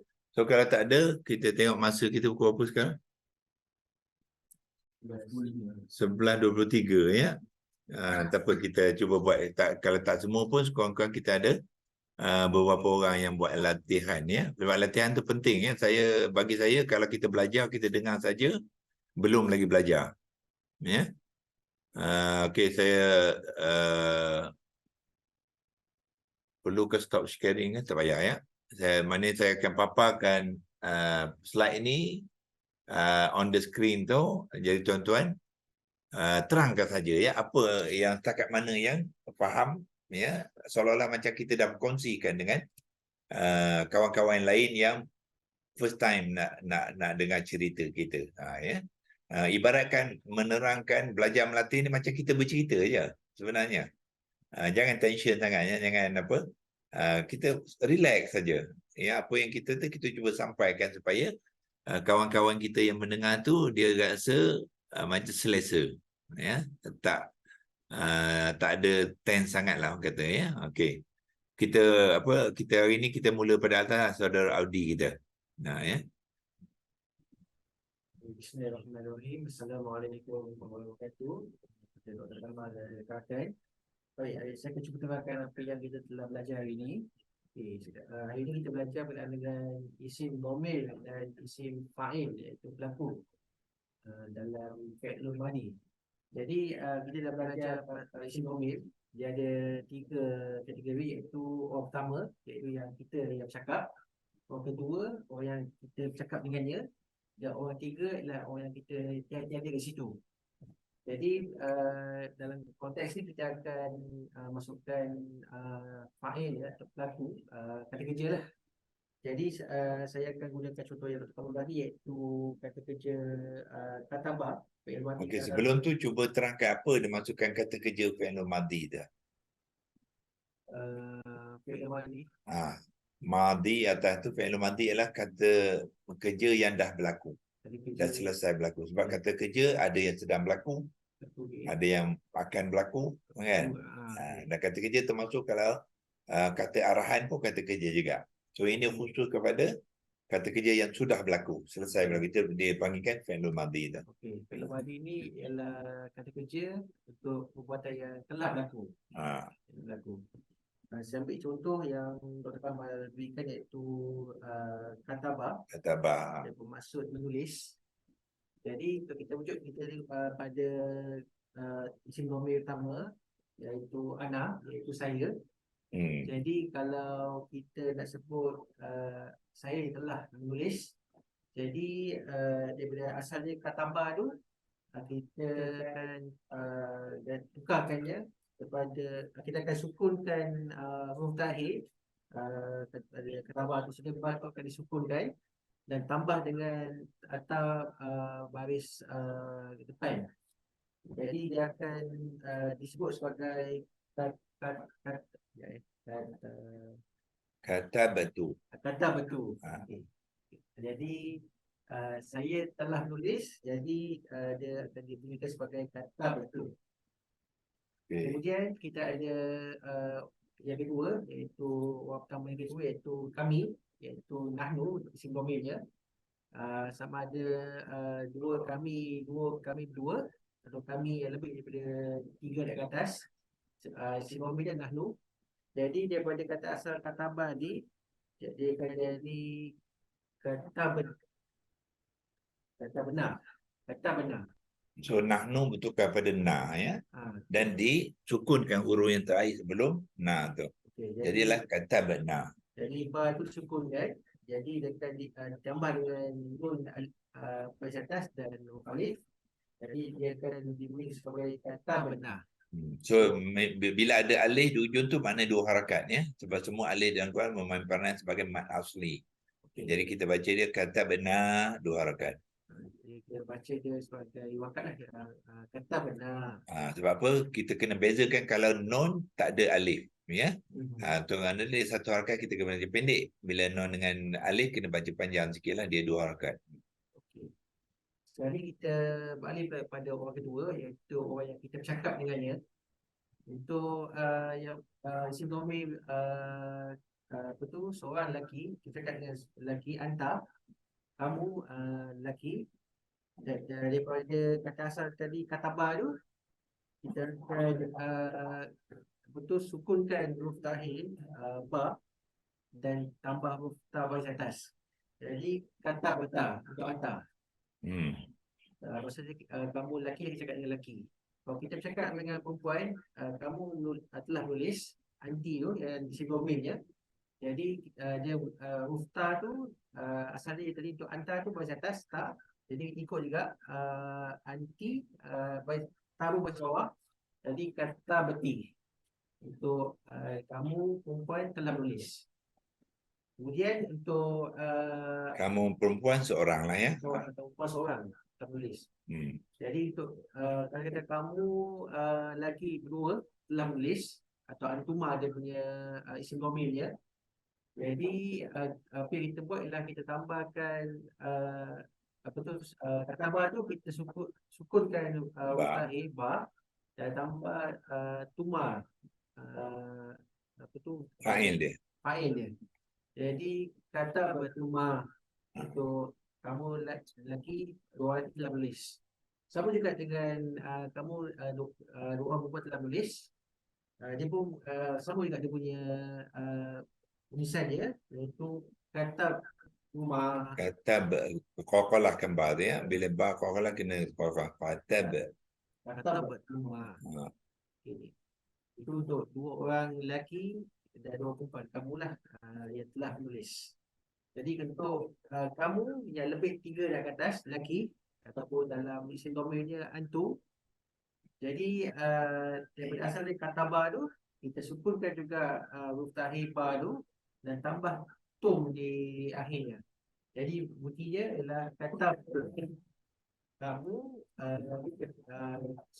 sukunan lelaki 3 atas telah menulis.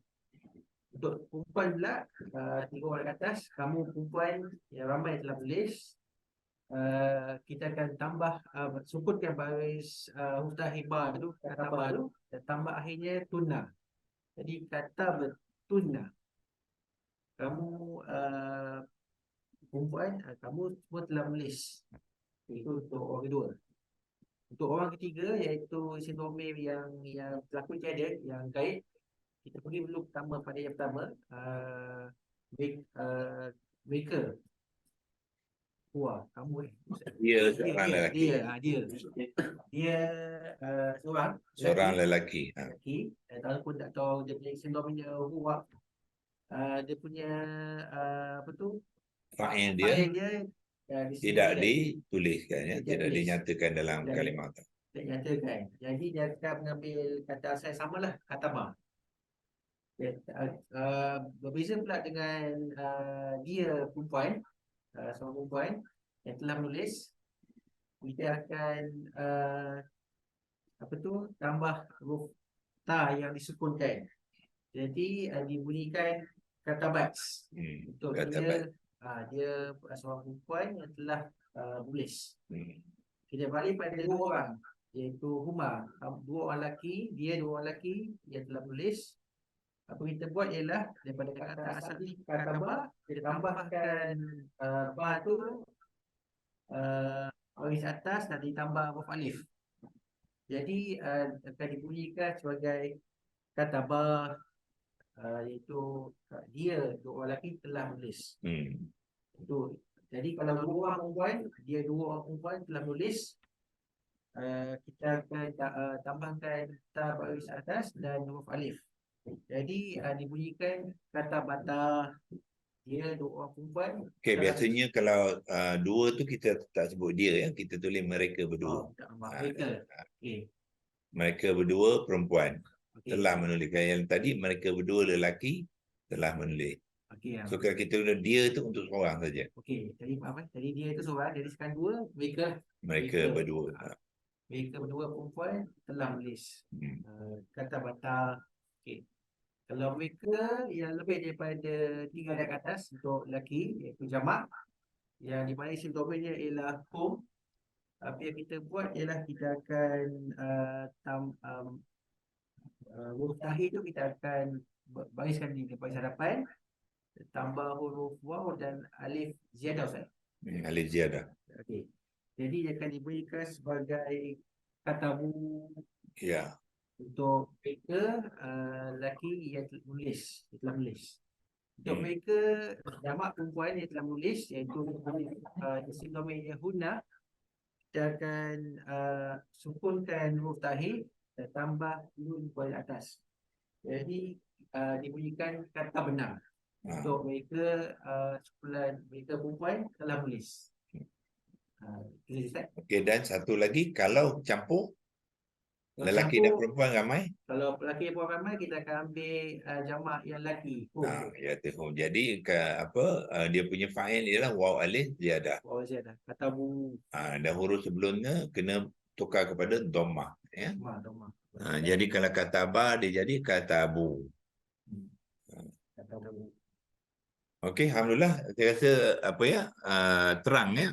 Terang dan jelas ya, sebab kita biasa buat latihan, insya-Allah tiap-tiap kali kita buat latihan tu kita dapat ya menyampaikan apa yang kita tahu tu dengan baik ya. Kadang-kadang kita tahu ya, tetapi kalau kita tidak berlatih menyampaikannya, kita tak tahu macam mana nak menyampaikannya ya. So sekarang nampaknya lebih baik daripada dulu-dulu ya. InsyaAllah kita cuba banyakkan latihan ya. So kita ambil seorang lagi ya. Tadi Audi kita ambil muslimat lah ya. Yang ada di sini Puan Alimatun, Puan Rohaida dengan Puan Zawiyah. Siapa nak volunteer? Kita bagi pada orang volunteer dulu ya. Nak belajar berlatih menerangkan apa yang kita dah belajar.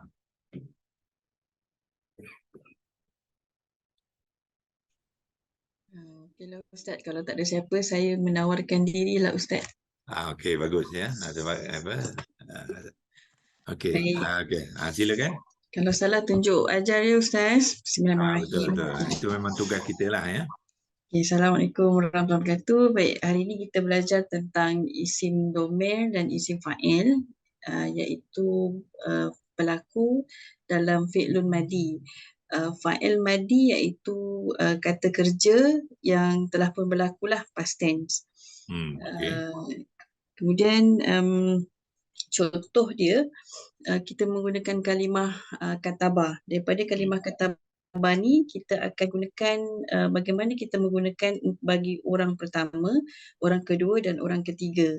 Jadi pecahan 3 bahagian ni menggunakan kalimah katabah. Yang pertama kita pergi kepada orang pertama di mana fi'ilnya aku ataupun ana. Domain dia ya. Isim domain dia ana. Isim domainnya ana. Jadi contoh kalau kata untuk ana, kita fi'ilnya tambahkan ta domah di depan, iaitu kata betul. Semula bukan fi'il ya, fa'il. Fa'il. Kena sebut jelas ya, sebab keadaannya fi'il dengan fa'il lebih kurang bunyi sama ya. Fa tu panjang sikit dia sebab ada mad ya, fa'il. Menyebut fa'il panjang sikit fa tu. Fa'il bagi mewakili saya, iaitu tambahan huruf ta domah, kata betul. Di mana ba bagi kata ba itu disukunkan. Dan dia mewakili isim domir ana, iaitu saya lah. Kemudian Jadi kalimah dia jadi apa? Bila katabah tambah dengan tu jadi kata betul. kata betul. Okey. Kata betul. Dan kita pergi kepada nahnu, iaitu bagi kami lebih daripada seorang. Kalimah katabah ni dia akan ditukarkan kepada tambahan na dan alif mat di hujung, dan ba itu disukunkan dan bunyinya kata benar. Dan dia dibaca dengan 2 harakat lah, kata benar 2 harakat. Okey. Dan di mana kata benar ni mewakili na alif mat tu mewakili isim domir nahnu, yang ini kami. Untuk bilangan 2 orang bagi lelaki maupun perempuan. Okey, dan juga jamak ya. Dan juga jamak. Jamak maknanya 3 ke atas, lelaki dan perempuan. Di mana digunakan oleh lebih daripada 2 orang, ataupun lelaki dan 3 ke atas dan juga perempuan 3 ke atas. Termasuk juga kalau bercampur ya. Termasuk juga jika kedua-duanya atau lebih Kami, daripada 2 orang itu, kami itu adalah lelaki dan juga perempuan bercampur. Menggunakan gelaran nahnu untuk diri mereka. Ya. Okey. Kemudian kita pergi pula kepada bahagian orang kedua. Daripada kalimah katabah merujuk kepada anta, iaitu kamu bagi seorang lelaki, maka dia perlu kalimah ini akan ditambahkan dengan huruf ta fathah. Huruf ta fathah dan ba tu disukunkan dan bunyinya kata betar. Okey, cara dia apa? Anta kita ambil ta saja ya untuk jadikan fa'il. Di mana panggilan anta itu kita hanya mengambil ta saja dan dimasukkan ke dalam kalimah kata betar di hujung tu. Kemudian kita merujuk kepada panggil apa? Kamu bagi seorang perempuan pula, di mana panggilan untuk isim domirnya adalah anti dan dimasukkan ke dalam kalimah katabah, maka dia akan ta tu akan dikasrahkan dan ba tu disukunkan dan bunyinya kata beti. Jadi apa domir anti kita ambil ti saja ya sebagai fa'il dia. Domir bagi perempuan anti kita hanya mengambil ti saja dimasukkan dalam kalimah katabah itu lalu menjadi kata beti. Okey. Kemudian kita pergi kepada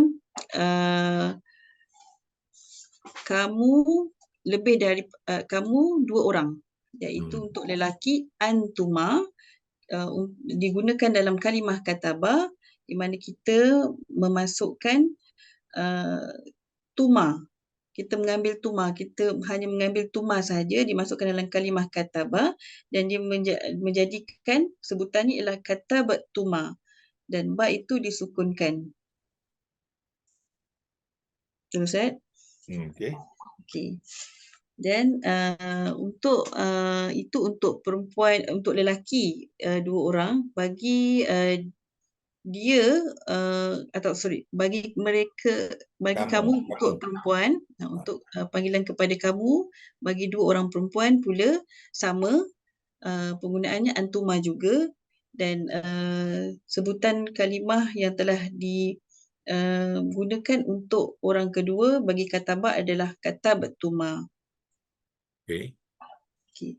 Kita beralih kepada mereka lebih daripada 2 orang bagi lelaki, iaitu isim domirnya mereka ya. Kamu, minta maaf. Kamu bagi lelaki lebih daripada 2 orang. Kita menggunakan isim domirnya antum dan dimasukkan dalam kalimah katabah hanya mengambil tum saja dalam kalimah itu dimasukkan dalam kalimah katabah menjadikan bunyinya kata betum di mana ba itu disukunkan dan hanya tum saja diambil dimasukkan dalam kalimah katabah. Kemudian pergi kepada kamu bagi perempuan lebih daripada 2 orang, iaitu isim domirnya antunna, digunakan bagi kalimah katabah, hanya diambil tunna saja, jadi bunyi sebutannya adalah katabattunna. Okey. Kalau campuran? Kalau campuran kita menggunakan antum, dan bunyinya katabattum. Okey. Kemudian pergi kepada bahagian orang yang ketiga, merujuk kepada dia bagi lelaki huwa, di mana di situ tiada tanda dan dikekalkan kalimah asalnya kataba. Okey. Kerana dia bersifat tersembunyi, dia bagi lelaki. Okey, kemudian pergi kepada orang ketiga perempuan, seorang, kita bagi dia panggilannya ialah hiya, di mana dalam kalimah katabah kita menambah ta sukun. Jadi sebutannya sebutannya katabat. Okey. Bagi wanita. Dia bagi perempuan. Kemudian kita pergi kepada dia 2 orang lelaki, betul lah. Dia 2 orang lelaki, iaitu isim domirnya huma, digunakan dalam kalimah katabah dan ditukarkan menjadi kataba, hanya menambah alif mat. Dan Baca 2 harakat panjang ya, bacaannya dengan bacaan 2 harakat kataba. Kemudian isim domir huma juga digunakan bagi dia perempuan, untuk 2 orang dia perempuan, juga menggunakan huma, tetapi apabila digunakan dalam kalimah katabah, ianya akan bertukar, akan ditambah ta dan alif mat, iaitu katabata. Betul ke? Betul Ustaz? Betul. Katabata. Masih tak ada sukunnya, huruf akhir tidak disukunkan. Ada sukun. Jadi bunyinya katabata, dia 2 harakat dengan bacaan 2 harakat. Ya. Dan bagi mereka lelaki yang ramai, iaitu isim domirnya hum, untuk sebutan kalimah katabah, di mana kita menambah waw dan alif ziyadah. Waw alif ziyadah di hujung kalimah katabah. Jadi bunyinya ialah katabu, dan ba tu didomahkan. Huruf terakhir ba didomahkan. Huruf terakhir ba didomahkan. Jadi bunyinya katabu. Ni Ustaz, katabu ni 2 harakat juga ke? Mana? Ya, waw tu waw mat dah. Jadi bunyinya dengan bacaan 2 harakat. Katabu. Baik. Okey, Dan kaedah di situ apa? Ba asal dia baris atas ya. okay. Bila Ba bertemu asal dengan waw mat, dia kena tukar pada baris depan.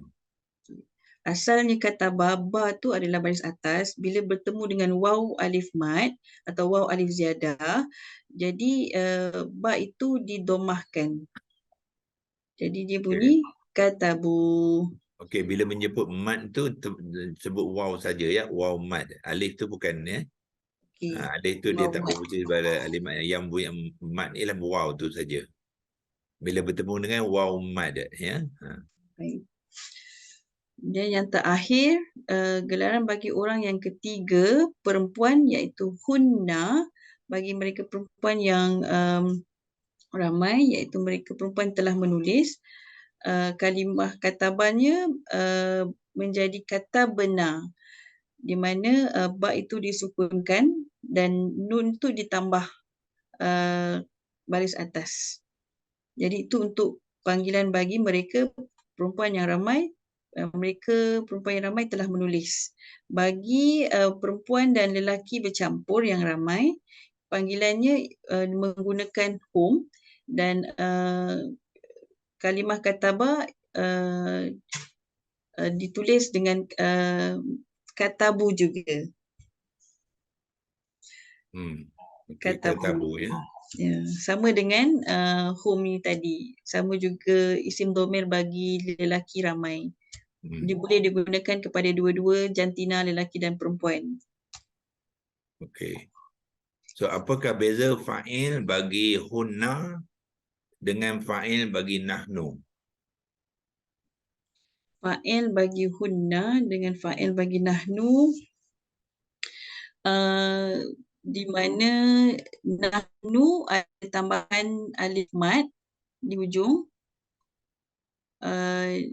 hunna hanya baris atas dan disukun, dan kedua-duanya disukunkan, huruf bah hujung tu disukunkan, dan pada hunna orang ketiga tambahan huruf nun baris atas, yang membezakan bagi nahnu orang pertama di mana ada tambahan alif pada nun. Alif mat Satu pada ada nun. alif mat, satu tidak ada alif mat lah ya. Kalau hunna dia nun baris atas saja. Kalau nahnu dia ada nun baris atas diikuti dengan alif. Baik, Ustaz. Okey. Okey, tahniah ya. Ya, so nampaknya penerangan pun makin lama makin baiklah ya. Dikemas dengan confident ya. Itulah tujuannya ya. Jadi kita buat latihan nanti, bila kita masuk tajuk-tajuk lain pun kita akan lebih yakin ya untuk berkongsikan ilmu kita, sebab secara keseluruhan orang Melayu Islam di Malaysia ni dia takut ya. Dia takut sangat. Kadang-kadang dalam kelas dia duduk bukan suruh menerangkan, kena tanya pun takut. Ada yang sampai tak datang kelas. Itu yang berlaku ya. Dan keadaan macam ni tak bagus bagi untuk orang kita ya. Bayangkan nak tanya pun takut.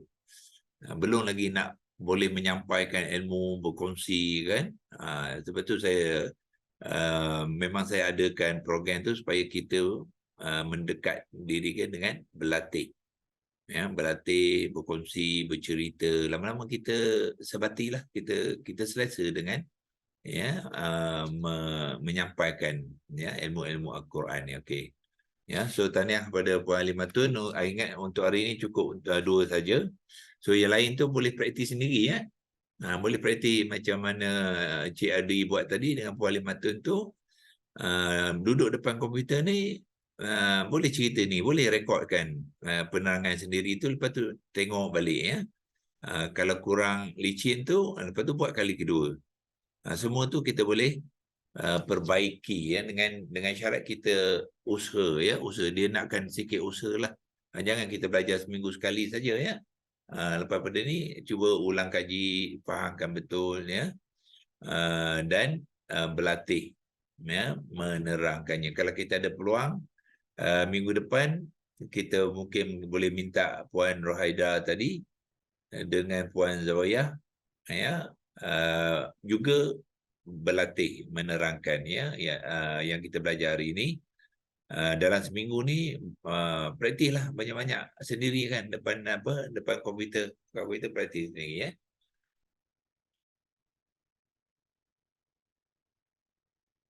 Okey, alhamdulillah kita ya, saya ingat kita untuk hari ini kita sampai di sini dulu ya. Minggu depan kita akan menyambung, mungkin kita suruh Puan Rohaida dengan Zawiyah buat latihan dulu, lepas tu kita akan sambung dengan isim domir, dan dia sekarang ni domir boleh juga berlaku sebagai maf'ul, kita panggil. Tadi baru objek dia tu pelaku kepada satu perbuatan ya. Tapi perbuatan juga boleh berlaku melakukan perbuatan tu ke atas orang lain. So orang lain tu kita macam mana nak panggil dia ya. Dia dinamakan objek, tapi bagaimanakah orang yang dilakukan perbuatan itu ditulis di dalam di dalam kalimah. Jadi kita bila tengok betul-betul ni, kita boleh mengenal nanti ya. Kalau dia fa'il macam mana, kalau dia objek macam mana ya. So yang ni contoh ni pun sama, dia untuk apa? Untuk fi'il apa? Fi'il madhi juga. So saya masukkan sekali ya, fi'il madhi mana dia tadi sini. Juga untuk fi'il madhi. Sebab dia akan berbeza apa kepada kalau kalimah fi'il yang lain ya. So kita masukkan fi'il madhi juga sini. Bermakna isim dhamir apa dia bila berfungsi sebagai objek pula kepada kata kerja tu, macam manakah rupa dia. Inilah yang akan kita kongsikan minggu hadapan ya. Okey, ni kita tolak ke atas sikit.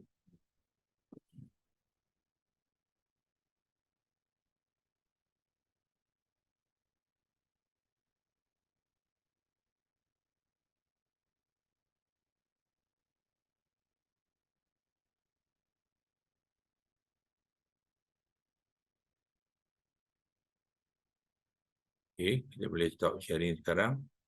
Ya, dan kita akan sudahi seperti biasa dengan apa? Kita baca tasbih kifarah dan surah wal asr, lepas itu kita dengan doa ni ya. Subhanakallah wa bihamdik asyhadu an la ilaha illa anta astaghfiruka wa atubu ilaik. Bismillahirrahmanirrahim. Wal 'asri innal insana lafi khusr illa allazina amanu wa 'amilus solihati wa tawassaw bil haqq wa tawassaw bis sabr. A'udzu billahi minasyaitonir rajim. Bismillahirrahmanirrahim. Allahumma arhamna bil Qur'an waj'alhu lana imaman wa nuran wa hudan wa rahmah. Allahumma zakkirna minhu ma nusina wa 'allimna minhu ma jahilna warzuqna tilawatahu ana al-laili wa tarafan nahar waj'alhu lana hujjatan ya rabbal alamin. Wa sallallahu ala sayyidina Muhammad wa ala alihi wa sahbihi wa baraka wa sallam. Walhamdulillahi rabbil alamin. Taqabbalallahu minkum minna wa minkum taqabbal ya karim. Kita